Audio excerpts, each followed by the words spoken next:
नमस्कार मित्रांनो. मागच्या तासाला आपण टेस्ट क्रॉस आणि बॅक क्रॉस स्टडी केला होता.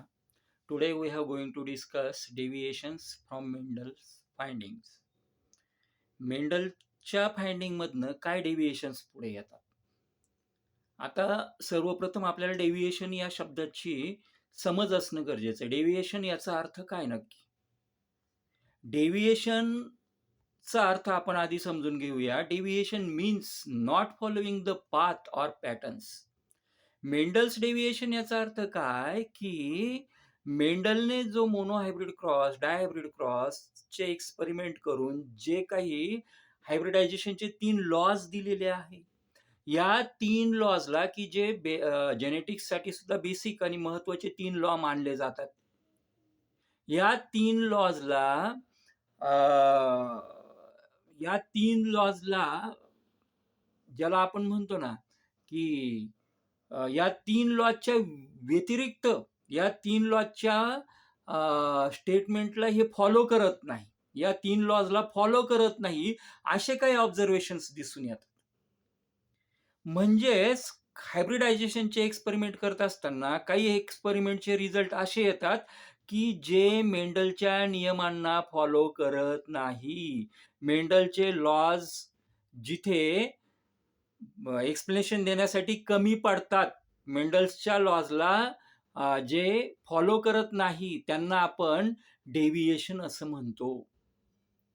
हायब्रिडायझेशनच्या एक्सपेरिमेंटमध्ये almost 90% of the hybridization experiment follow the Mendel's law. 90% पेक्षा जास्त 90 ते 95% पर्यंतचे एक्सपेरिमेंट जे हायब्रिडायझेशनचे तुम्ही कराल, ते सगळेच्या सगळे मेंडल्सच्या या 3 लॉजला फॉलो करतात. मेंडल्सच्या प्रत्येक स्टेटमेंटला फॉलो करतात. पण काही पॅटर्न मात्र हायब्रिडायझेशनमध्ये असे दिसतात, की ते पॅटर्न मेंडलच्या नियमांना, मेंडलच्या स्टेटमेंटला फॉलो करत नाही.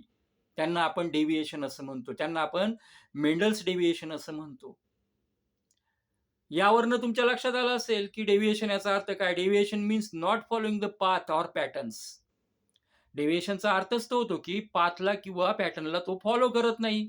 मग असे डेव्हिएशन्स काय म्हणून ओळखले जातात? They are describe as neo Mendelism or Mendel's deviation. त्याला मेंडल्सचे डेव्हिएशन पण म्हटलं जातं किंवा त्याला निओ मेंडलिझम पण म्हटलं जातं. असे किती डेव्हिएशन आहे मग? असे 4 डेव्हिएशन आपल्याला बघायला मिळतात प्रामुख्याने.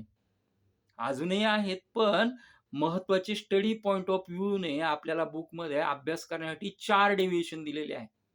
त्यापैकी पहिला आहे इनकम्प्लीट डॉमिनन्स, दुसरा आहे को-डॉमिनन्स, तिसरा आहे मल्टिपल आलील्स आणि चौथा आहे प्लिओट्रॉपी. हे प्रत्येक डेव्हिएशन त्याच्या सुटेबल एक्झाम्पल्ससह आपण स्टडी करणार आहोत.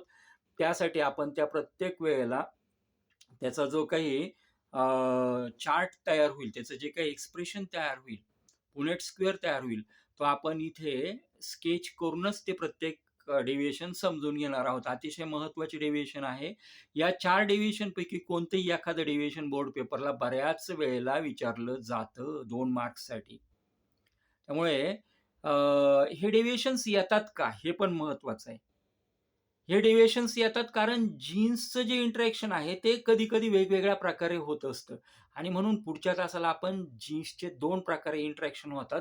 ते जीन्सचं इंटरॅक्शन कसं होतं त्या कन्सेप्ट आपण समजून घेऊया.